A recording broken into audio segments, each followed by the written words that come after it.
Fantastic. Well, good morning, good afternoon, everyone. Thank you so much for taking some time out of your busy day to join us and giving me an opportunity to share more about Atlas Park and the work that we do at our consulting practice. So a little bit about me. I got my start in wealth management and financial planning, spent over 2 decades in that space, working for independent wealth management firms and financial advisors, and got my start in operations. And so over the course of my career, working with very small hybrid RIAs all the way up to very large RIAs, where when I decided to launch my consulting practice, I was working in a COO capacity for a large RIA based in San Francisco, California.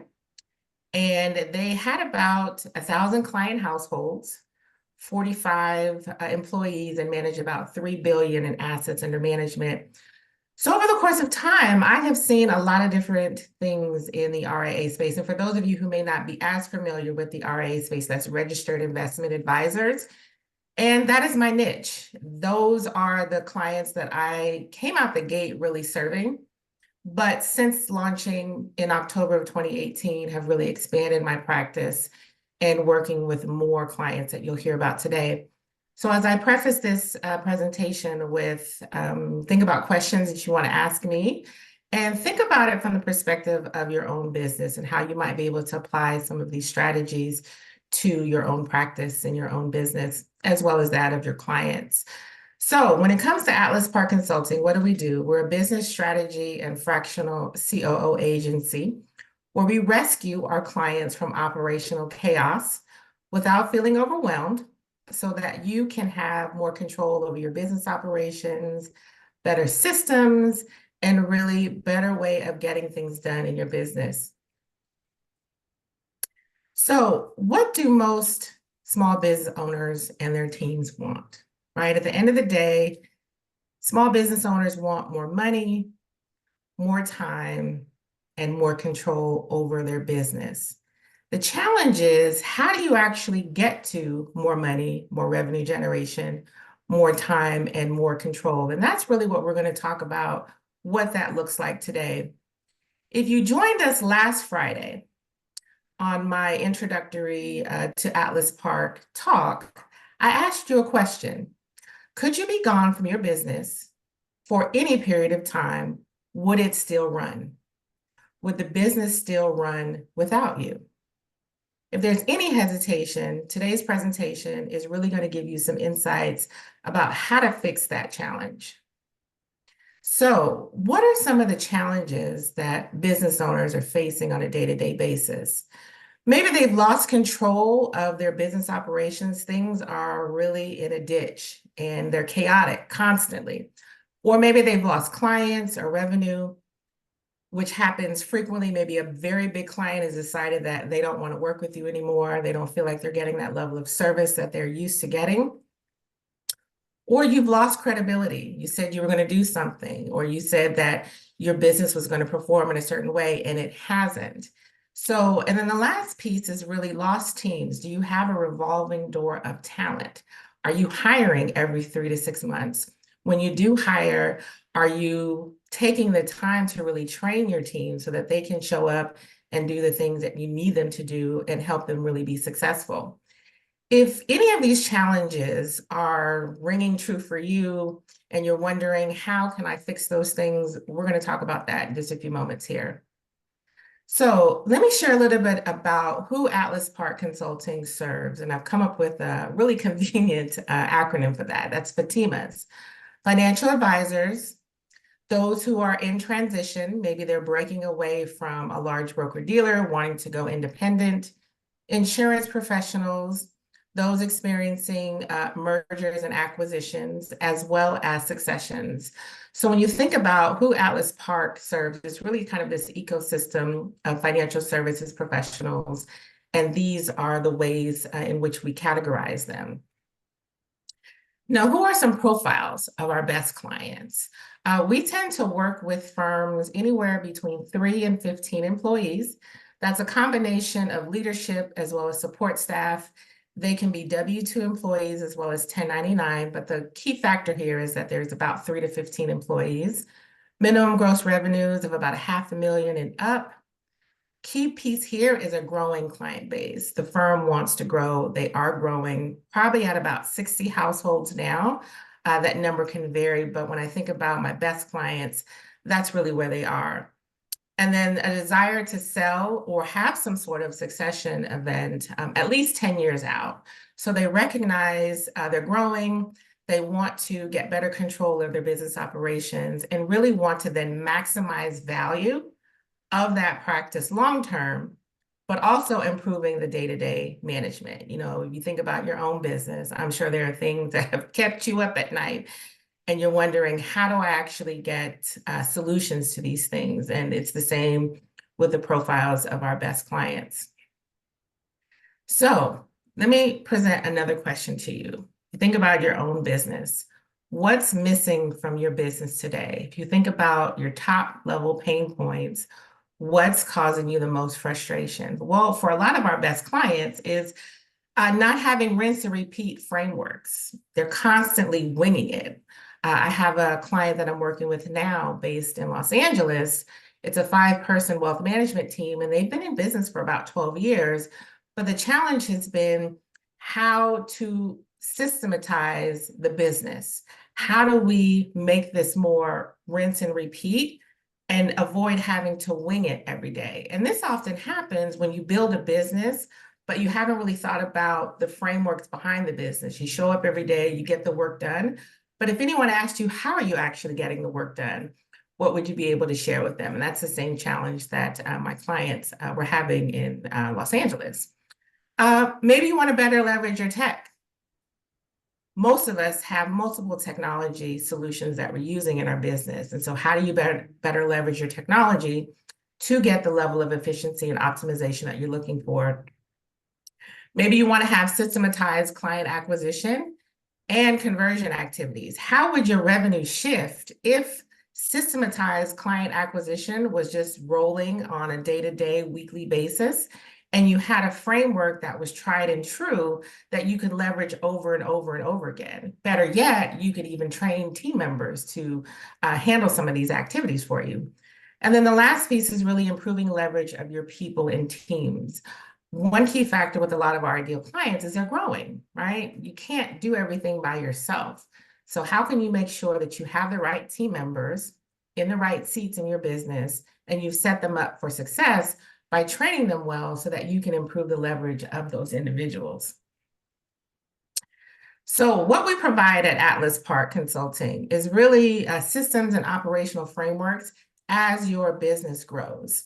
And what that looks like is we work with individuals who are looking to start and launch their own RIAs, those who are looking to accelerate their growth, and those who are looking to scale and then sell at some point in the future. So it's really this complete ecosystem around what our clients need at every stage of growth. And you think about where your business is and how long you've been in business and what are some of the priorities. We really try to take a complete look at what individuals need at every stage, because what you need at the startup phase is very different if you're looking to scale and sell. And so with our expertise in the industry and really understanding those challenges, we're able to provide those solutions. So now let me share with you why clients choose us. Why do they choose Atlas Park Consulting? I have to tell you, one of the biggest challenges is the optimizing operations. That's where people say they want more efficiency and they come to us and say, Cameo, help me, help us really figure out how to optimize our operations, including the onboarding. How are you onboarding your clients? What types of workflows are you leveraging to do that? As well as the service delivery from start to finish. And then what are you doing for client retention? And so our solutions really help improve internal processes, making sure that they're streamlined and efficient, making sure that you're better leveraging your CRM, which in my opinion is the hub of your practice and where everything should live, having really clear and established timelines of your client projects, as well as how do you maximize efficiency on an ongoing basis while you continue to work with clients in a way that's not disruptive to you or to the team. And so if you think about some of the pain points that you might be facing or your clients or colleagues, this is often where the conversation starts, is how do we optimize our operations? How do we really streamline that workflow process? So if you notice here, I'm continually asking questions. Could your business operate without you for any period of time? Or what are your challenges? Well, now I'm going to say, where is your business today? Where do you want to be? And so the 4 stages of business systemization that we take our clients through really represents this triangle here. And the reality is, a lot of businesses are still in survival. They're still winging it. They're still figuring out, okay, what's our best way to serve our clients? How should we be showing up on a day-to-day basis? The idea for the business is there, but now we want to figure out, how do we move from survival into stationary? And stationary is really a great place to be because you have validation of your business model. You've sold your services. Now you want to figure out how to accelerate that. And most of the clients that we tend to see are somewhere between survival and stationary, right? That the reality component that's there. And so once a business hits the stationary period is where they're really in a position to now start to extract the things out of the business that have been working well, and then figure out, how do we then systematize what's been going on the day-to-day. Once that happens, then we move up the triangle and move into scalable, right? How do we organize everything that's being done on a day-to-day basis in a way where you have standard operating procedures that makes it very clear how things should be done in your practice? It's more having a clear path versus winging it, right? And we've all been in that situation where we're winging it. And this is how you can shift that in your business. Once you've figured out how to organize everything and those standard operating procedures are clear, then you can now move into optimizing, right? And optimizing puts you in a great position to then be able to sell your business at some point in the future.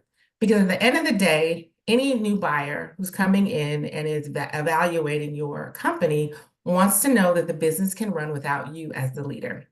What systems, what infrastructure, what pieces are in place that you can hand them a roadmap or an operations manual and say, hey, this is how we do things from the top to the bottom. So I want you to think about, where is your business today and how you can apply some of these tactics that we're going to talk about to what you're doing.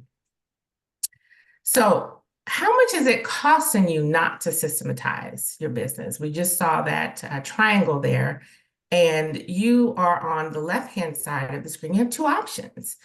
Moving from now into the future requires you to make a decision around your business and what you're willing to do to improve it.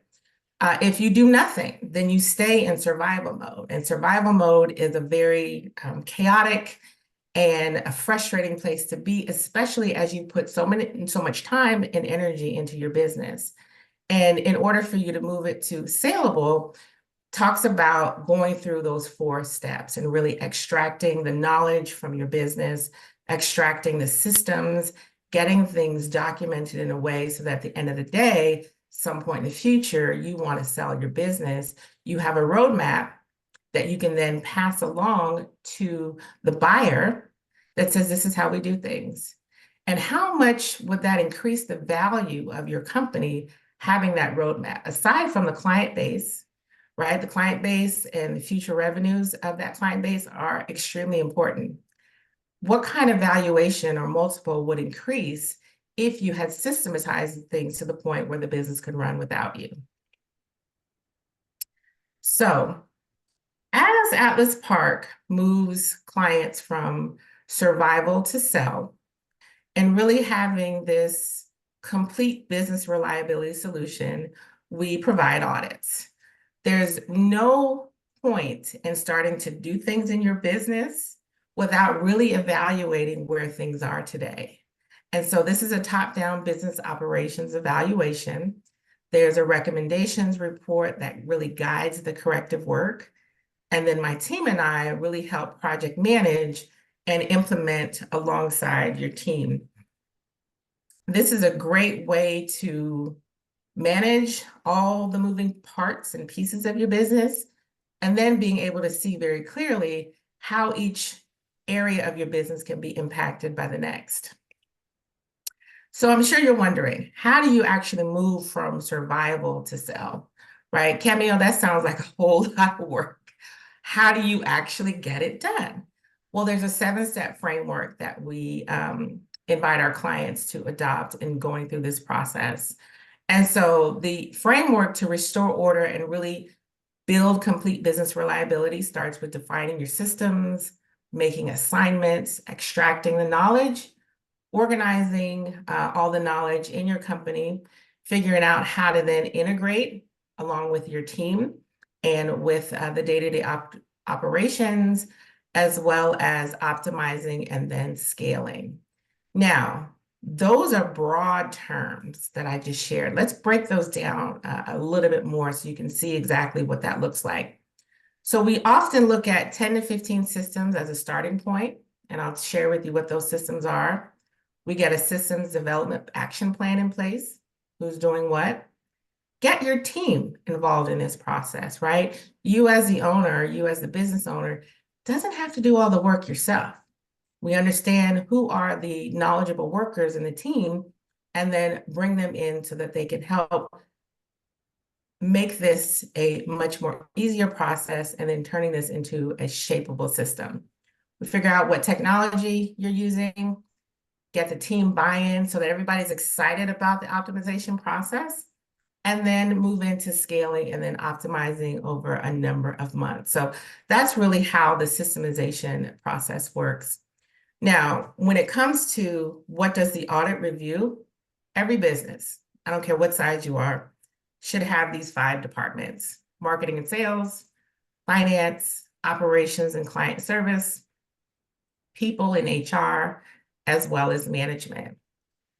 All of those key departments then have subcategories that should have some standard operating procedures attached to them so that you can start to systematize the business. I'll use the operations and client service just as an example. What's your onboarding process? How is that clarified? How are you delivering your services on a repeatable basis? Where is your team coming into that process? And then how do you retain those clients long-term for maximum viability of your business and the client relationship? And then each time a new client comes in the door, we go back to that operating framework. We deliver on the things that we made promises to our clients, and then we retain. And then it becomes this cycle of systematized operations and client service business. And that's the same framework that we would apply to the other key departments that you see here. So as we get ready to round out today's presentation, I'm sure you're wondering, well, Cameo, what are the results? What's the transformation, right? These are 4 different advisory firms that I worked with. Farod Khalix had decided to use podcasting as a way to get free marketing and visibility for his business. What he didn't anticipate was a number of new clients that actually wanted to work with him. So he invested in our winning workflows intensive and was able to 3x his revenue within 30 days with 1 new client. So his deliverables were really intensive. He had checklist workflows and recommendations to help him optimize all the new clients that were coming on board, as well as it handling existing clients. Now, Mike Sikora and Ben Sikora of Bighorn Wealth Management in Denver, Colorado. Ben is Mike's succession. And Mike knew that everything that was living up here had to come out of his mind and get documented so that his succession plan, his son, could be able to run the ship with ease. So over a number of months, we took them through the audit process. The implementation was done over a series of months, and their ability to execute and the time savings has been incredible. Mike was able to go to Palm Springs for 3 months, and Ben ran the ship. And Ben was confident to run the ship, and clients felt comfortable that the succession plan was going to work out? Because see, that's another thing we don't always think about. What happens when we bring in new talent? How are our clients going to receive the new talent? The more you can prepare them to be able to run the ship and run it with ease will increase the ability for your clients to actually stay with you. Jessica Lanning, an RIA based in San Francisco, I played her testimonial video last week. She's a solo advisor, and so she has to manage all the hats in her business. And this audit gave her visibility of what she needed to work on first. And now she's excited about her business. Before working with me, her business stressed her out, right? And how many of us are stressed out about our businesses? And so this audit will give you visibility around what the things you need to work on. And then Gerardo Garcia, he is actually a career changer. So he decided to launch his own advisory practice. So he went through our Launch RIA program to get the foundational pieces around how to actually build and then launch a registered investment advisory firm. So this is just a sample of the types of clients that we've worked with, what are their results, as well as the transformation. For anyone who's interested, you can watch these videos on my website. I'll make sure everyone has the link. But this is work we absolutely love doing. You know, seeing these smiles on our clients' faces is really what we enjoy doing, and being able to really transform their businesses and transform their lives.